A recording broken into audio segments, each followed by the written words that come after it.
Breaking news में बड़ी खबर आपको बता दें, अवैध धर्मांतरण के आरोपी जलाउद्दीन उर्फ झांगुर बाबा के घर पर पिछले कई दिनों से हमें बुलडोजर एक्शन देखने को मिल रहा है और इसी बीच बड़ा खुलासा हुआ है कि उनका कनेक्शन मुख्तार अंसारी से देखने को मिल रहा है। इसी पर ज्यादा अपडेट के साथ मेरे साथ मौजूद है मेरे सहयोगी हर्ष जी। सर, क्या है पूरा मामला? देखिए, झांगुर की जहाँ तक हम बात करते हैं तो हमने देखा है कि किस तरीके से उसकी अभी अवैध संपत्तियों पर बुलडोजर चल रहा है, लेकिन पुणे से कई ऐसे उसके करीबी हैं जो अब सच उगल रहे हैं। हालांकि एटीएस की बात करें तो एटीएस भी कार्रवाई कर रही है, लेकिन पुणे से जो करीबी सामने आया है और उसने बताया है कि कैसे मुख्तार अंसारी के साथ भी झांगुर काम किया करता था। यानी प्रॉपर्टी को लेकर ये सारा काम हुआ करता था कि कैसे जो प्रॉपर्टियां होती थी उनको अवैध तरीके से कब्जाना है। और मुख्तार अंसारी को तो हम जानते हैं कि मुख्तार अंसारी कितनी माफियागिरी करता था और मुख्तार अंसारी का नाम किस तरीके से उत्तर प्रदेश में खासतौर पर नामी था और वो नामी चेहरा था।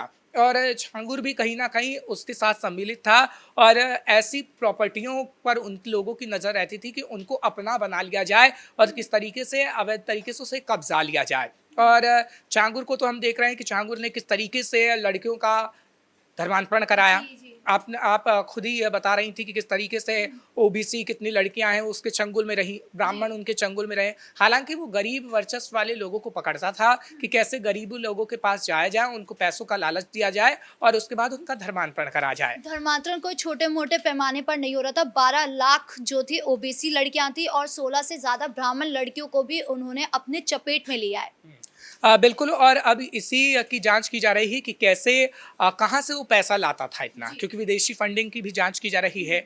महाराष्ट्र की बात करें तो महाराष्ट्र से भी उसका कनेक्शन सामने आया है। खासतौर पर महाराष्ट्र में जितने मुस्लिम लोग रहते हैं उसके कनेक्शन से उसकी जांच भी की जा रही है, क्योंकि अभी उसका बेटा तो जेल के अंदर है लेकिन उसके भतीजे और कई जो सहयोगी हैं उन पर एफआईआर दर्ज की गई है और एटीएस अभी पूछताछ कर रही है जिसमें गहरे राज उगले जा रहे हैं।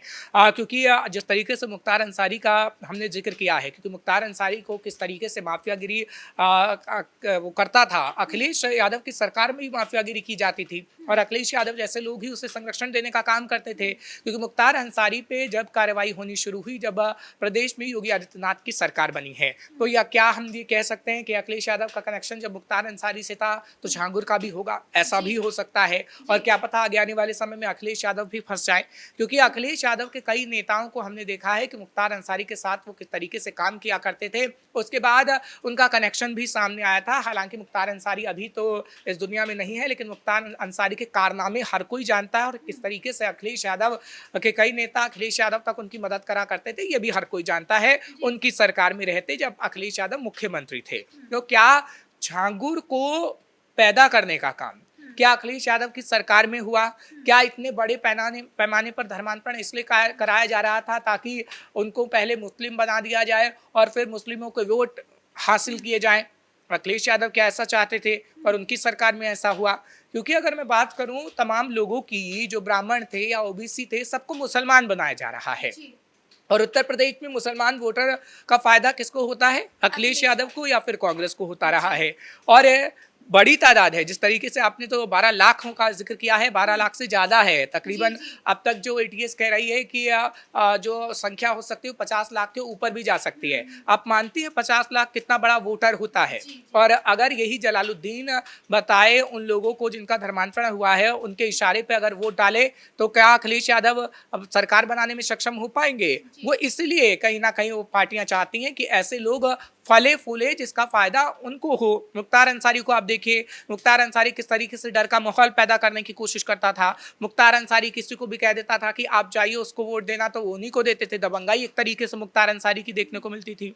तो ये सब कहीं ना कहीं पिछली सरकारों में पैदा हुए, पिछली सरकारों में बने, पिछली सरकारों में इनकी इतनी संपत्तियां हुई। लेकिन अब योगी सरकार में तो ऐसा नहीं चलेगा, क्योंकि मुख्तार अंसारी की संपत्तियों पर भी हमने देखा है किस तरीके से बुलडोजर चला है और झांगुर की संपत्ति पे भी किस तरीके से बुलडोजर चल रहा है, वो भी हम योगी आदित्यनाथ की सरकार में देख रहे हैं। आपने बताया कि 50 लाख से ज्यादा हो सकते हैं कि जो धर्मांतरण की चपेट में आया झांगुर बाबा की वजह से? क्या इनको बहुत बड़ा लालच दिया गया जिसकी वजह से इन्होंने इतने ज़्यादा लोगों को अपने गिरफ्त में लिया है? देखिए, लालच बड़े पैमाने पर था। जिनके पास घर नहीं है उसे घर दे दिया जाता था, क्योंकि जो अवैध प्रॉपर्टियां कब्जाई हुई थी उनमें से एक हिस्सा थोड़ा सा दे दिया जाता था कि लीजिए, आपके पास घर नहीं है, हम घर दे रहे हैं। आपके पास पैसे की कमी है तो आप पैसा ले लीजिए। अगर आप कहीं विदेश जाना चाहते हैं तो हम आपको विदेश भेजेंगे, लेकिन बदले में आपको धर्मांतरण करना पड़ेगा। आपको हिंदू से मुसलमान होना पड़ेगा। अगर आप क्रिश्चियन हैं तो भी मुसलमान होइए, आप सिख हैं तो भी मुसलमान होइए, आप पिछड़ा जाति से हैं तो भी आप मुसलमान होइए।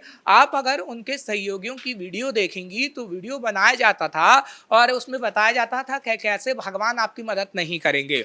झांकुर ने तो एक किताब भी लिखी है और उस किताब के जरिए भी कहीं ना कहीं लोगों को समझाया जाता था कि भगवान आपकी मदद नहीं करता और ऐसे भगवान नहीं हुआ करते हैं जिनके भरोसे आप बैठते हैं। कई वीडियोस तो ऐसी सामने आई हैं जब ये विश्वास दिलाया गया है कि अगर कोई भगवान को नहीं पूज रहा है, जो हिंदू धर्म के भगवान हैं, वो काफ़ी सुख में हैं, उनके बच्चे ठीक हैं और उनका परिवार ठीक है, उनका घर बार सब सही चल रहा है। और ऐसी चीज़ें दिखा दिखाकर धर्मांतरण की कोशिश की गई है। यानी बड़े पैमाने पर ये धर्मांतरण का खेल चल रहा था और इसके लिए विदेशों से फंडिंग भी हो रही थी। कई ऐसे ड्रग पैडलर थे, उनकी तरफ से भी फंडिंग हो रही थी। कई ऐसे मुस्लिम कम्युनिटी के जो लोग थे बड़े बड़े, उनसे फंडिंग हो रही थी ताकि लोगों का धर्मांतरण किया जा सके। और इसमें शामिल मुख्तार अंसारी भी था, इसमें शामिल पिछली सरकार भी थी। अब देखने वाली बात होगी कि क्या पिछली सरकार में जो बड़े चेहरे हैं उनके नाम भी सामने आ सकते हैं, क्योंकि पिछली सरकार तो अखिलेश यादव की ही रही है, उससे पहले मुलायम सीएम रहे हैं। हाँ, किसी जमाने में कांग्रेस की भी सरकार रही थी, लेकिन आखिर ये गिरोह पनपा कब, ये बड़ा सवाल है।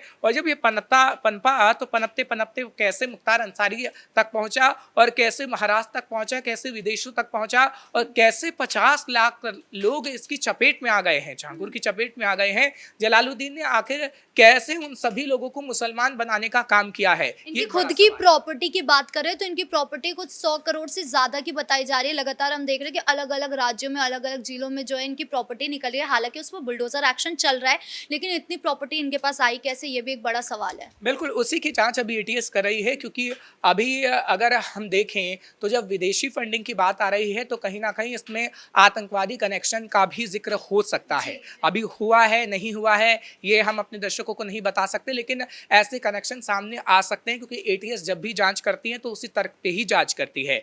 क्योंकि अगर मैं बात करूं, हमने देखा है कि पाकिस्तान से किस तरीके से जो लोग हैं पाकिस्तान में बैठे कट्टरपंथी और आतंकवादी, वो कहीं ना कहीं ऐसे कामों को करने के लिए यहाँ के कुछ कट्टरपंथियों को पैसा उपलब्ध कराती हैं। और ऐसा ही खेल हमने बंगाल के अंदर भी देखा है, क्योंकि पिछले दिनों खबर आई थी कि बंगाल में किस तरीके से रोहिंग्या और मुसलमानों को बसाने के लिए वहाँ से विदेशी फंडिंग की जाती है। अगर उनके लिए रहने की जगह नहीं है तो बॉर्डर इलाके में उन्हें रहने की जगह को उपलब्ध कराया जाता है, करेंसी तक भेजी जाती है और किस तरीके से करेंसी को कन्वर्ट कराने का काम भी बंगाल के अंदर किया जाता है। वो तस्वीरें भी हमने देखी थी, सिर्फ बंगाल ही नहीं, हालांकि असम में भी ऐसा हो रहा था, लेकिन हेमंत बिस्वा की सरकार ने वहां पर चाबुक चलाया। लेकिन अभी बंगाल के अंदर ऐसी तस्वीरें सामने आ रही हैं। लेकिन उत्तर प्रदेश के अंदर जो झांगुर की तस्वीर सामने आई वो हैरान कर देने वाली है, क्योंकि किस तरीके से चुपके चुपके धर्मांतरण करा रहा था। आपने कितनी बार खबरें दिखाई कि उत्तर प्रदेश में धर्मांतरण हो रहा है और उनकी संपत्तियों पे कितना बुलडोजर चला है, लेकिन झांगुर ने बड़े पैमाने पर इतना धर्मांतरण किया है। अब तक 106 करोड़ की संपत्ति पे हालांकि उसके बुलडोजर भी चल चुका है और 160 करोड़ की और संपत्ति भी उसके पता लगी है कि कितनी अवैध संपत्तियां हैं, लेकिन उसकी संपत्ति उत्तर प्रदेश तक ही सीमित नहीं है। राधिका, महाराष्ट्र के अंदर बात करें तो महाराष्ट्र में है, आप सऊदी अरब तक कनेक्शन ले लीजिए कि उसका कनेक्शन तो सऊदी अरब है, वो कई बार सऊदी अरब भी जा चुका है, जो उसका पासपोर्ट मिला है उसके जरिए ये भी पता लगा है। महाराष्ट्र वो गया हुआ है और उसके जो करीबी हैं वो किस तरीके से अलग अलग देशों के अंदर जा रहे हैं। पाकिस्तान कनेक्शन भी सामने आ सकता है। अगर पाकिस्तान कनेक्शन सामने आया तो हैरानी वाली बात होगी कि आखिर कैसे झांगुर ने पाकिस्तान तक अपनी पहुंच बनाई। और झांगुर के साथ अब ऐसा व्यवहार होना चाहिए कि उसे दशकों तक याद रहे कि आखिर क्या नतीजा उसके साथ हुआ है। क्योंकि लेकिन इनडायरेक्टली अखिलेश यादव का भी तो नाम सामने आ रहा है कि उनकी सरकार में हो सकता है कि ये सब हुआ हो, लेकिन अब अगर अखिलेश यादव के सामने ये सब हुआ है तो उन पर कितना बड़ा मुसीबत आने वाला है या फिर चुनाव में उसका कितना असर दिखने वाला है? देखिए, हमने देखा था कि जब 2022 के अंदर चुनाव हुए तो कितनी माफियागिरी, चाहे अतीक अहमद की बात कर लें या फिर मुख्तार अंसारी की बात कर लें, विकास दुबे की बात कर लें, तमाम जो लोग थे उनका एनकाउंटर हुआ या फिर किस तरीके से जो बातें सामने आई कि अखिलेश ने उन्हें पनपाया और योगी आदित्यनाथ की तरफ से उन्हें धाराशायी कर दिया गया, मिट्टी में मिला दिया गया।